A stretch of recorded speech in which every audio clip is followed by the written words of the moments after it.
Assalamualaikum warahmatullahi wabarakatuh. Gimana kabarnya semuanya? Alhamdulillah. Ini adalah pertemuan kita. Baik, sebelum kita memulai pelajaran pada pagi hari ini, kita berdoa terlebih dahulu. Silakan untuk ketuanya dipimpin doa, baca doa sebelum belajar, dan dilanjutkan membaca Quran Surat Al-Ikhlas. Bismillahirrahmanirrahim. Raditu billahi rabba wa bil islami dina wa bi muhammadin nabiyya wa rasula. Rabbi zidni ilma warzuqni fahma. Amin. Bismillahirrahmanirrahim. Qul huwallahu ahad, Allahus samad, lam yalid wa lam yulad wa lam yakul lahu kufuwan ahad. Shadaqallahul azim. Baik, karena ini adalah pertemuan pertama kita perkenalan dulu ya. Ada yang sudah kenal dengan ibu? Belum? Ya, perkenalkan, nama ibu adalah Khusnu Fatimah. Ibu dari Sukoharjo ya. Baik, ibu pengen tahu aja kalian. Ibu absen dulu. Ini adalah kelas 10 IPA 1. Ibu absen ya. Oke. Rizka Patricia, Farul Setiawan, Muhammad Al-Farizi, Lufiatul Maisaro, kemudian Asri Setiana, Salma Husnul, Endah Rezeki, Ria Rahmawati, Muhammad Rifai, Muhammad Habib. Sudah semuanya. Oke, berarti ini masuk semuanya ya? Baik, alhamdulillah.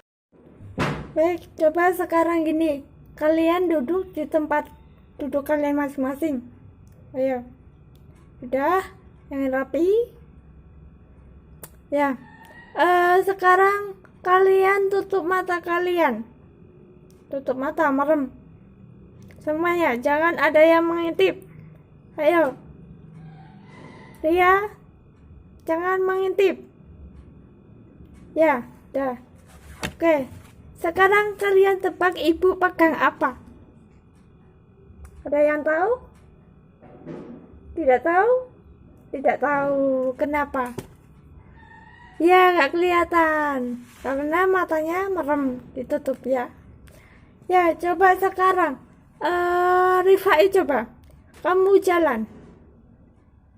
Nggak bisa. Kenapa nggak bisa? Ya, karena matanya ditutup. Ya, betul. Karena kamu merem. Oke. Nah, sekarang dibuka. Dah, dibuka. Ya. Nah, itu tadi adalah sebuah perumpamaan kalau kita itu tidak atau jarang membaca Al-Quran, jarang memahami makna isi Al-Quran. Nah, kalau kita tidak membaca Al-Quran, nah, kita akan tersesat, kita akan tidak tahu jalan atau arah. Sama halnya kalau kita nanti di alam kubur. Nah, kalau kita nanti di alam kubur, Al-Quran yang kita baca itu akan menjadi cahaya atau penerang kita di alam kubur kelak ya. Nah, namun kalau kita jarang baca, jarang memahami Al-Quran, nah kita bagaimana nanti di alam kubur? Rasanya gimana? Gelap ya. Oleh karena itu kalian jangan lupa terus membaca Al-Quran ya. Siapa yang tadi pagi atau tadi malam membaca Al-Quran? Siapa? Ya, alhamdulillah semuanya membaca. Coba ibu tanya ke Mas Haro. Tadi kamu membaca Al-Quran? Ya. Surat apa? Al-Waqiah. Ya, alhamdulillah. Bagus, itu bagus. Ya. Nah, dari speaking ini kira-kira kita mau bahas apa? Ya, kita bahas tentang Al-Quran. Silakan dibuka bukunya, buku paketnya bab 1 tentang pengertian Al-Quran dan Wahyu menurut para ulama. Nah, tujuan pembelajaran kita kali ini adalah bahwa setelah mengikuti pembelajaran, siswa atau kalian itu diharapkan mampu menjelaskan pengetahuan Al-Quran. Yang kedua, dapat mendeskripsikan pengetahuan Al-Quran menurut para ulama. Yang ketiga, dapat menyimpulkan pengetahuan Al-Quran menurut para ulama. Kemudian, dapat menyebutkan nama-nama lain Al-Quran. Kemudian, dapat menunjukkan ayat-ayat Al-Quran yang di dalamnya terdapat istilah nama lain Al-Quran. Kemudian, dapat memaparkan simpulan pengetahuan Al-Quran menurut para ulama. Dan yang terakhir, kalian diharapkan dapat memaparkan hasil diskusi mengenai ayat-ayat Al-Quran yang di dalamnya terdapat istilah nama lain Al-Quran. Baiklah, sekarang kita masuk ke materi ya. Kita bahas yang pertama tentang pengertian Al-Quran. Pengertian Al-Quran ini ada dua. Yang pertama secara bahasa dan yang kedua secara istilah. Sekarang kita bahas yang pertama, yakni secara bahasa. Secara bahasa ini ada beberapa pendapat. Yang pertama adalah pendapat dari Al-Lihani. Ini mengatakan bahwa Al-Quran itu berasal dari kata qoro'a yang berarti adalah membaca dengan perubahan bentuk tasrif, yakni qoro'a ya'rafu Qur'ana. Dari tasrif tersebut, kata Qur'ana ini artinya adalah bacaan yang bermakna isi maf'ul dari maqru'u yang artinya adalah dibaca. Nah, karena Al-Quran itu artinya adalah dibaca, maka diberikan nama Al-Quran. Kemudian kata tersebut digunakan untuk menamai kitab suci yang diturunkan oleh Allah SWT kepada Nabi Muhammad SAW. Kemudian yang kedua adalah pendapat dari Al-Asy'ari yang mengatakan bahwa kata Al-Quran itu berasal dari kata qorona yang berarti adalah saling beriringan. Nah, pendapat ini didasarkan pada kenyataan bahwa surat-surat, ayat-ayat, dan huruf-huruf di dalam Al-Quran itu saling beriringan dan saling digabungkan. Lalu, kata ini dijadikan untuk menamai kumpulan wahyu yang diturunkan oleh Allah kepada Nabi Muhammad SAW. Kemudian yang ketiga adalah pendapat dari Al-Fara. Itu mengatakan bahwa kata Al-Quran berasal dari lafaz qoro'in yang merupakan bentuk jamak dari qorina yang berarti adalah petunjuk atau indikator. Hal ini mengingat bahwa ayat-ayat Al-Quran satu sama lain itu saling membenarkan. Kemudian kata ini dijadikan sebagai nama kalamullah yang diturunkan oleh Allah SWT kepada Nabi Muhammad SAW. Kemudian yang keempat adalah pendapat dari Az-Zujaj, itu mengatakan bahwa kata Al-Quran berasal dari kata sifat dari al-qur'u yang sewazan atau seimbang dengan kata fu'lan yang artinya adalah al-jam'u atau kumpulan. Hal ini didasarkan pada bahwa Al-Quran itu terdiri dari sekumpulan surah-surah, ayat-ayat yang berisi kisah-kisah, perintah dan larangan dari dan juga intisari dari kitab-kitab yang diturunkan sebelumnya. Kemudian kata ini digunakan untuk menamai salah satu kitab suci yang diturunkan oleh Allah SWT kepada Nabi Muhammad SAW. Kemudian yang kelima adalah pendapat dari Asy-Syafi'i, itu mengatakan bahwa Al-Quran adalah isim alam, bukan kata bentukan atau istiqo dari kata apapun. Jadi menurut Asy-Syafi'i ini memang kata Al-Quran itu digunakan secara khusus untuk memberikan nama kitab suci yang diturunkan oleh Allah kepada Nabi Muhammad. Jadi memang Allah itu memberikan nama khusus Al-Quran kepada kitab suci yang diturunkan olehnya kepada Nabi Muhammad. Sama halnya kitab suci yang diturunkan sebelumnya seperti kitab suci Taurat yang diturunkan kepada Nabi Musa, kemudian Zabur kepada Nabi Daud, dan Injil kepada Nabi Isa. Ya, betul.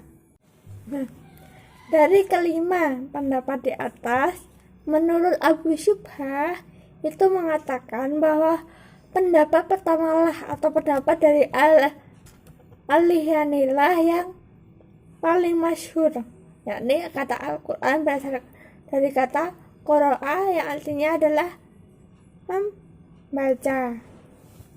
Anak-anak, itu tadi adalah pengertian Al-Quran secara bahasa. Nah, sekarang kita lanjut yang kedua adalah pengertian Al-Quran secara istilah. Nah, kalau secara istilah ini juga ada beberapa pendapat dari para ulama. Yang pertama adalah pendapat dari Syekh Muhammad Khairi Bek, itu mengatakan bahwa Al-Quran adalah lafaz Allah yang diturunkan dengan berbahasa Arab kepada Nabi Muhammad untuk dipahami isinya dan selalu diingat, yang disampaikan secara mutawatir, yang ditulis dalam mushaf, yang dimulai dengan surat Al-Fatihah dan diakhiri dengan surat An-Nas. Kemudian yang kedua adalah pendapat Al-Quran menurut Subki Ali. Nah, kalau menurut Subki Ali ini, Al-Quran adalah kitab Allah yang mengandung mukjizat yang diturunkan kepada Nabi Muhammad dan ditulis di dalam mushaf-mushaf, kemudian diturunkan secara mutawatir, dan yang membacanya adalah bernilai ibadah. Kemudian yang ketiga adalah menurut pendapat dari Syekh Muhammad Abduh, itu mengatakan bahwa kata Al-Quran merupakan suatu bacaan yang ditulis dalam mushaf-mushaf yang terpelihara di dalam dada orang-orang yang menjaganya dengan cara menghafal. Sudah paham? Ada yang ditanyakan? Tidak. Nah, itu tadi adalah pengertian Al-Quran, baik secara istilah maupun secara bahasa. Baik, selanjutnya adalah nama-nama lain Al-Quran. Silakan lihat di PowerPoint semuanya. Ya, sekarang tugas kalian adalah berkelompok untuk mencari surah-surah atau ayat-ayat yang di dalamnya ada kaitannya dengan istilah nama-nama lain Al-Quran yang sudah ada di PowerPoint. Sekarang ketua atau sekretaris dibentuk kelompoknya bebas, tapi perempuan dan perempuan, laki-laki dan laki-laki. Jadi antara perempuan dan laki-laki dipisah, jangan digabung. Paham? Ya, tugasnya gini. Misal kelompok 1 mendapatkan nama lain Al-Quran Al-Furqan. Nah, tugasnya mencari di dalam Al-Quran itu nama lain Al-Furqan itu terdapat di surah apa dan ayat berapa. Kemudian ditulis di kertas itu Arabnya dan juga artinya. Nanti setelah itu dipresentasikan di depan kelas. Paham? Ada yang ditanyakan? Tidak. Silakan dikerjakan. Ibu beri waktu 10 menit.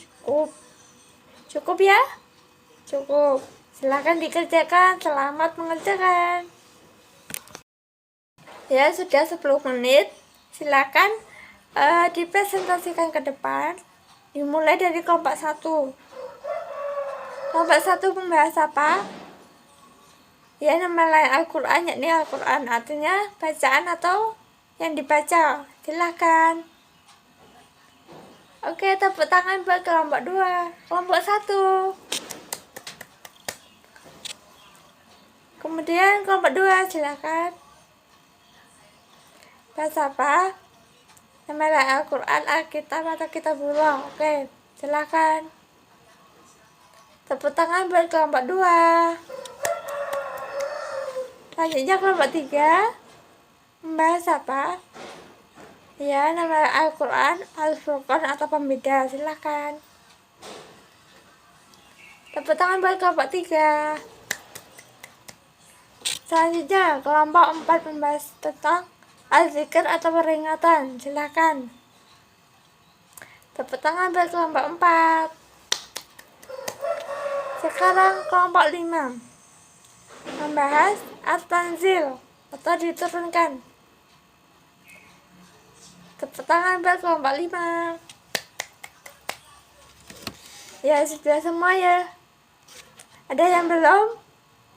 Sudah. Oke. Sekarang dibuka buku paketnya, ibu kasih tugas untuk kalian dikerjakan di rumah. Ini tugas individu ya. Silakan dibuka buku paketnya halaman 11. Nah, itu ada soal, silakan dikerjakan di rumah secara individu dan dikumpulkan minggu depan.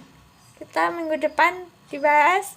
Kemudian jangan lupa di rumah juga belajar bab selanjutnya. Bab selanjutnya itu adalah bab tentang kebenaran penurunan Al-Quran. Silakan dipelajari di rumah. Minggu depan kita bahas tugasnya dan dilanjutkan membahas materi tentang kebenaran penurunan Al-Quran. Baiklah, karena pertemuan hari ini waktunya sudah habis, kita tutup pembelajaran kita kali ini. Insya Allah minggu depan kita berjumpa lagi. Ibu mohon maaf jika ada salah kata. Mari kita tutup dengan membaca hamdalah dan doa kafaratul majelis bersama-sama. Alhamdulillahirabbil alamin. Subhanakallahumma wa bihamdika asyhadu an la ilaha illa anta astaghfiruka wa atubu ilaik. Wassalamualaikum warahmatullahi wabarakatuh.